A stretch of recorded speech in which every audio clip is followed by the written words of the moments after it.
finding safe spaces for Indigenous women. Plus, hip-hop culture helped steer a young Cree man from gang life and into a decades-long art career. And a business program is empowering Native women. I'm Mackenzie Allen Charmley. Join us for those interviews, plus headlines from the ICT Newscast. This program is made possible by the Corporation for Public Broadcasting, a private corporation funded by the American people.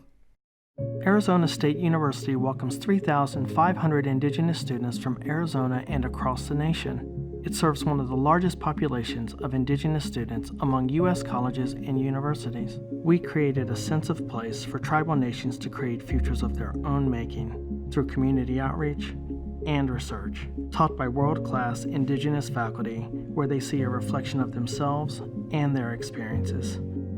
Find community at ASU.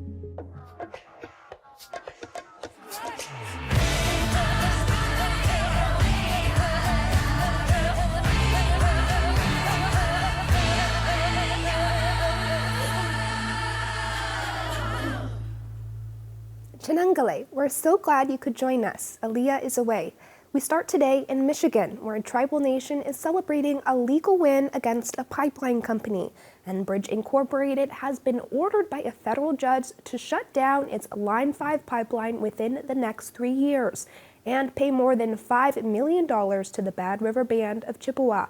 Judge William Conley said because an easement to use the tribe's land expired in June 2013, Enbridge has been trespassing since then. Its pipeline is currently underground and passes through the tribe's homelands, transporting around 23 million gallons of oil and natural gas every day. The company is ordered to pay the hefty $5 million fee for damages, and it's also required to keep making payments to the tribe every quarter, as long as the pipeline operates. Judge Conley also warned of potential environmental risk to the pipeline, saying current analysis shows the underground pipeline could be exposed by a single and significant flooding event. Tribal citizens on both sides of the Southern Medicine Line have drafted a roadmap to speed up border crossings for Native Americans. The Pasquayaqui are just one of many nations whose territory was sliced in two by modern-day U.S. borders. Despite authorization by U.S. officials to cross the border for the past 20 years, some Yaqui citizens are made to wait 4 to 5 hours to do so. Now the nation is trying to change this for themselves and potentially dozens of other tribes in America. Tribal officials from the recently formed Tribal Homeland Security Advisory Council have drafted regulations to formalize the border crossing process. These rules would become the first clearly defined U.S. border crossing procedures specific to a tribal nation that other nations could use. The council is currently in talks with the U.S. Department of Homeland Security to develop a cultural training program for border officials. A new Native arts, culture, and creative space is taking root. ICT's Stewart Huntington takes a look. With 180,000 Indigenous residents, New York City is home to the largest urban Native population in North America. But their presence can feel diluted. Leanna Shuey and Karina Emmerich had a vision to address that. We wanted to create a space where all of the wonderful artists and makers and creatives that are already a part of our community could really be celebrated. In February, it looked a little out of reach. We had 0 artists, like not really a solid plan of what we were going to do and how we were going to do it. But where there's a will, there's a way. They opened their shop in New York's famed East Village in April and haven't looked back since. We have over 20 artists in store, over 20 Indigenous artists, and then we also are able to do poetry readings and intimate musical performances. I'm so thrilled. I think what we've built is so amazing, and it's so incredible to have like a physical space in New York City for people to come and share space with. Every weekend we get to meet new artists and new people who come in. It's a destination spot. So we have people coming in from all over Turtle Island, all over North America. And it's been really exciting to just share space and hear about everybody's work and see their work. Work like the fashion designs of Hud Oberly. Indigenous art has always been here even before New York City was New York City. And there's always been artists that have been located here and do their art, but now things are coming up to build that community. Having a central location like Relative Arts for the Indigenous people in New York Hey, come on with me into Relative Arts, New York City.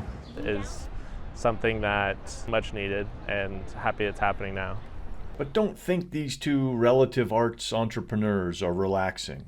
They have more plans. Karina and I are currently kind of pitching and trying to do some fundraising for New York's first Indigenous Fashion Week. It's so, it's criminal almost that we don't have one here in New York City already. It's just, keep your eye on us, people. We out here. And we are coming together, and we are a community that can't be stopped. In New York City, Stewart, Huntington, ICT News. Relative Arts has a mission statement posted on its website saying the space exists to celebrate and foster the advancement of Indigenous futurism. We asked leaders what exactly that meant. Indigenous futurism to me is just really talking about where Indigenous people exist in the future, because I feel like we're so often pegged into a historical context that we're not often celebrated as contemporary artists who are working now today. And it's also making sure that we create the space and the forward vision for our existence, and not just our existence, but our thrivance into future generations to come. Well, a fan favorite TV show is returning to screens soon. Last week, AMC released the trailer for season 2 of Dark Winds. The new season returns with some familiar faces such as Zahn McClarnon, Kyle Garden, and Jessica Matten. You'll see them partner together again in the series that takes place in the 1970s on a remote outpost of the Navajo Nation. The season follows these characters chasing a killer and trying to uncover secrets that challenge their own moral and professional codes. The new 6-episode season is set to premiere July 30th at 9 p.m. on AMC. Episodes will be available early on AMC Plus starting July 27th. And those are the headlines for the ICT Newscast.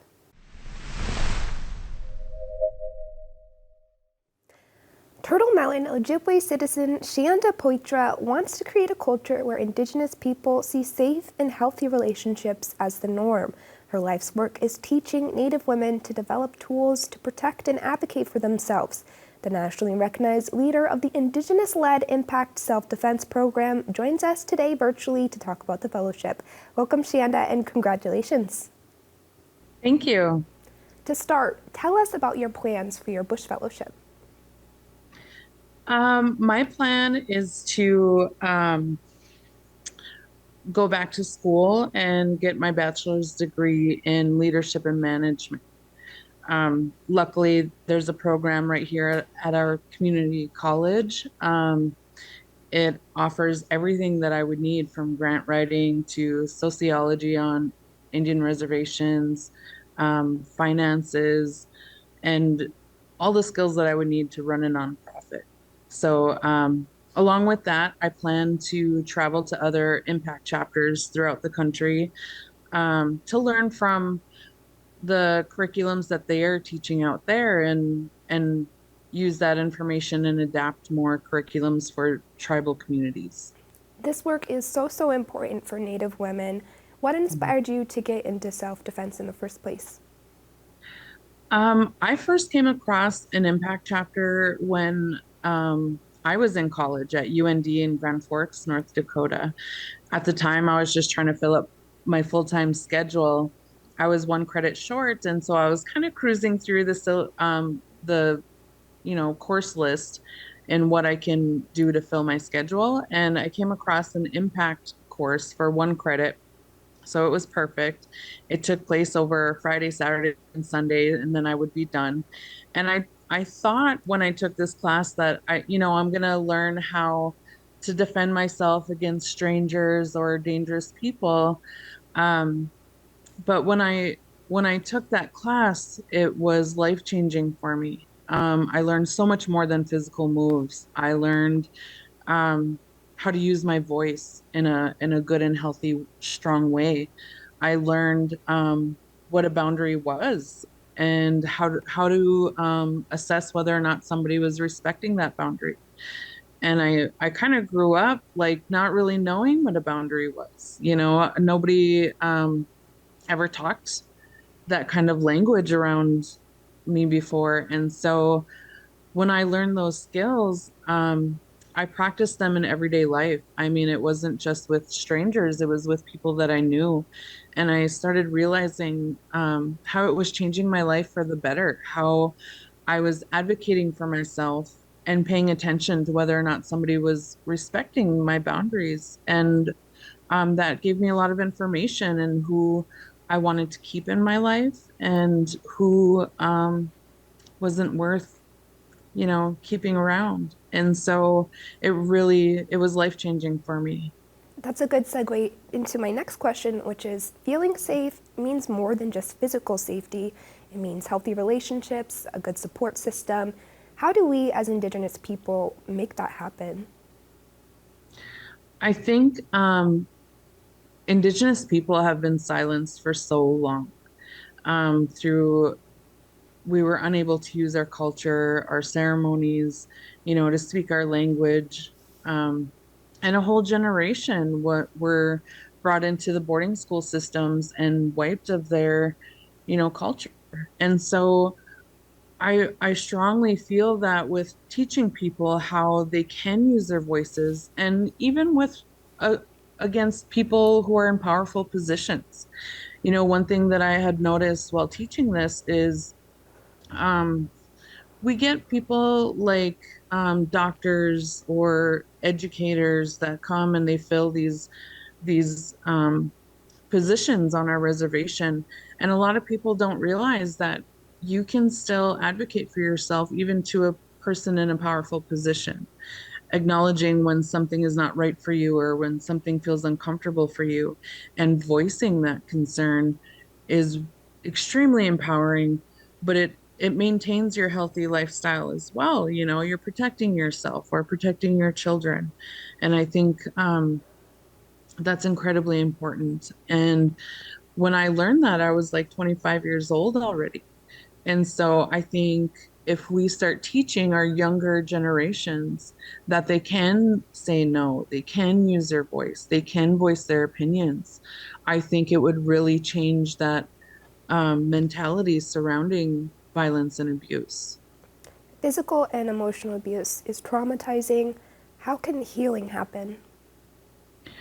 Well, a big part of our class, our workshops, and what we do is we begin each workshop in a circle and we do intros and sharing a little bit about yourselves. But throughout the workshop, as we start learning, the self-defense skills, we also check in with our students throughout the workshop too. So we get back in circles and ask people, how are you doing? How are you feeling? What did you learn from that? Any thoughts? And that becomes a time that can be intimate and vulnerable for some. And that's when a lot of our women and girls share their own personal life experiences. And I think by sharing that, that's creating not only solidarity amongst the participants, but it's also providing our participants a safe and supportive atmosphere to be able to share those concerns. And so in sharing and in talking about things, traumas, things that they have been through, it's really helpful to know that they're not alone in those situations and that there are people that they can share that information with, and it's safe for them to do so. Well, Shanda, thank you so much for joining us today.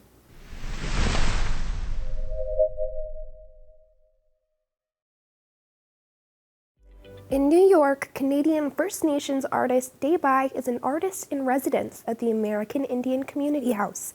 Daybi is a musician who boasts a nearly 2-decade-long recording career. He's also a prolific graffiti artist and a TV personality with a growing resume. ICT's Stewart Huntington caught up with Daybi recently in New York. We're joined here today by Daybi. Welcome to the show. Thank you very much. Thanks for having me. Daybi, you have been a recording artist for 2 decades plus? More or less, yeah. Tell us about your early days. My early days, well, I started rapping in Vancouver, started rhyming, getting into hip hop when I was in Vancouver. I moved to Vancouver when I was 15 or 17. Started getting into hip hop then. I started making music and just kind of started taking off there. Started meeting people. I got into hip hop culture. I started actually, when I moved to Vancouver, I started getting into gang culture a bit. And it's kind of funny, ironic that hip hop actually ended up saving my life in a way that I started getting involved with gangs and running around the streets. And hip hop actually ended up creating an outlet for me to create music and get into graffiti and hip hop and that sort of thing, the culture. DJs, b-boys and MCs and that sort of thing. So I kind of adapted to that. Met some friends and my friends were doing really well in hip hop, so I learned from them. So you had some rough years? Yeah, some rough years. Yeah, I had a pretty rough year. I got 15 or 16. I started getting in some bag trouble. Like could have ended up really bad where I was. And they ended up switching around on me after I got into hip hop culture and that sort of thing. And saved you? It saved me, kind of got me kept me out of trouble, more or less. And launched him into a career that includes not just music, but visual arts and TV as well. Yeah. Let's just put this right here in your ear. I'm talking life and how I like how it is. You're still kids, sugar plums, icy glass dance on eyelids. Or Christmas hawk, the herald angels like myself sing. Bring good tidings in this cold, miserable that I know. Daybi starred in a Canadian TV show where he had to live in the woods for 20 days. He says he lost 30 pounds. Hi, my name is Daybi, aka Jeffrey Pronto is my real name. It's actually really well constructed with a resin to hold the piece of birch bark together. Woo! God. I didn't have enough tinder to ignite it. Pinned its head down and I chopped its head off. Snake is done. I'm not gonna go hungry out here. Today, Daybi is artist in residence at the American Indian Community House in New York City. The house operates a studio and event space on Governor's Island, just off the southern tip of Manhattan. It's a long way from the Canadian Plains where Daybi grew up, not fully connected with his Cree roots. No, I didn't. I'd go to some powwows sometimes, just different things that would happen in Manitoba. I grew up more in the North End culture, the Indigenous culture in the city. I grew up in a working class neighborhood. And did your Cree culture, was that originally part of your art? No, it never was part of my art. It was just part of who I was. I just kind of grew up with that. But that's changing. In the past few years, it's become more of my identity as things have been going on in terms of colonization and all the movement against colonization and land back and that sort of thing. With movements that kind of started in Canada, and I just kind of adapted to them. I just started realizing that I had a voice and that I could share my thoughts about it and that sort of thing. Tell me a little bit about that. What happened was, just land back, the wetsuit and people, and with Ganawage, I have a son who's from Ganawage, and his family and his people, they started putting up roadblocks and these sorts of things. I started realizing that I was part of something that, Indigenous people, we have voice and that sort of thing, and just kind of adapted towards that, just being part of that movement and as being a voice for that.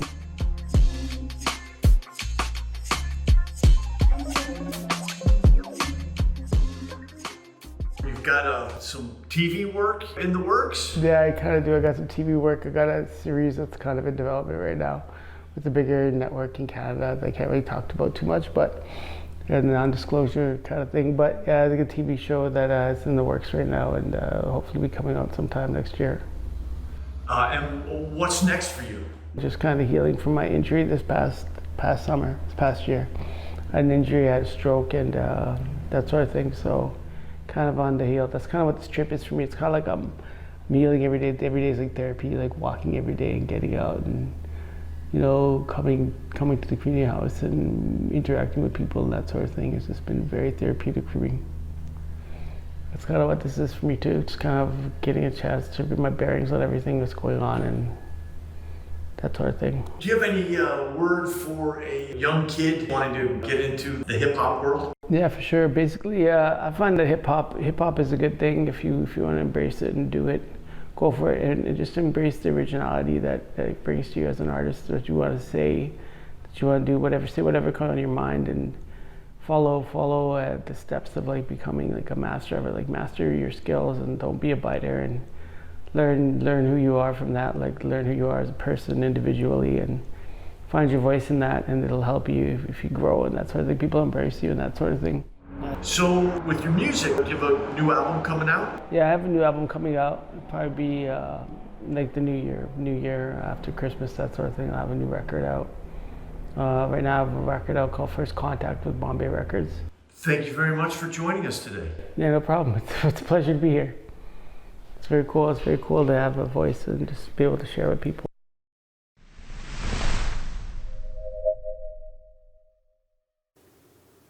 ASU's Thunderbird School of Global Management has a business program called Project Dreamcatcher geared toward Native women.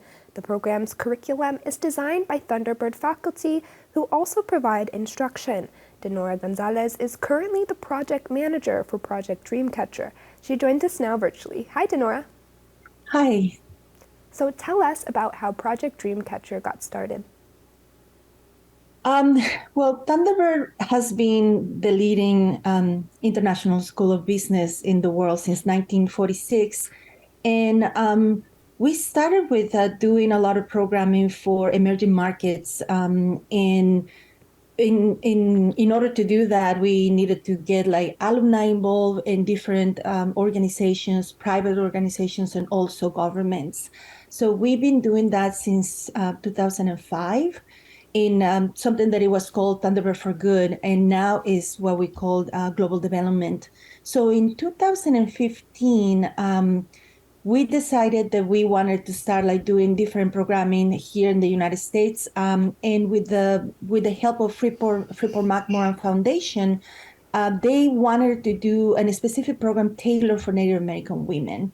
So we started doing that programming in conjunction with Freeport, and we started recruiting women from the reservation and off the reservation. So it was very important for us to start giving them the tools in a safe space so that women can actually feel like that they belong, and at the same time they feel safe and they can share the traditions and or the relationship that they have with money, and also how they can grow their businesses. So we started the first cohort in 2015. I love that. How long is the program and what is the curriculum like? The program is a full week. So basically, we recruit the women for different nations, and once that they come to Thunderbird, is a full week where we give them classes that is MBA classes, like basically the curriculum is based for starting a business is like a boot camp. Is marketing lessons. They need, before coming on campus, they need to complete a program that is called Dream Builder. And this is a platform when you can create your own business plan. Even if you have just the idea of a business, it really helps you to create the business plan. It's 13 modules. So when they complete the business plan, they come on Thunderbird campus, and we have professors that they give them classes on how to continue that business plan and make it a reality. If they already have a business, it also helps the women to either be an incubator or an accelerator. If they already have a business, we give them access to more tools so they can grow the business. It is very important to us so they can bring all the resources that they have that we can provide for them. So they can bring all the questions that they might have on how to get access to capital, how can I register my business on the reservation or off the reservation. So we give them all these tools that they need in order to be successful. The classes are very intensive. It's a whole week. But the beauty of this is they create a sisterhood. They feel like they belong there, and they help each other. So that is beautiful during the whole week. The class of 2023 recently graduated from the program. Can you tell us about some of the women in the cohort and some of the industries that they were interested in? Absolutely. This is actually the biggest class that we ever done. It's 38 women. The majority are for the Navajo Nation. 20 were from the Navajo Nation. And the others were from the White Mountain, the San Carlos Apache, also Zuni Pueblo. We also have somebody from Pascua Yaqui tribe. And, the biggest industries are very traditional. Like the women are like like they cook, they have the cooking skills, and we help them to grow the business to make it bigger. They also have different industries like construction. We have somebody who owns a construction company. Another business was a lady that they have the traditional dressing and like creating more resources for them in order to grow and access to capital. So those are the main things. I have many of the businesses registered on the reservation and off the reservation, but the most important thing is to give them access to the tools that they're going to make them feel like I'm in charge of this business. I can make it grow, and I know how to do this. So those are the main things that we're trying to teach them through the whole week. Be very sure whatever they're doing and whatever industry that they have, we give them access to more resources to grow it. Well, Denora, thank you so much for joining us. Thank you. Thank you for having me. And that's a slice of our Indigenous world. For all the latest, visit ictnews.org. From all of us in the newsroom, stay safe, my relatives.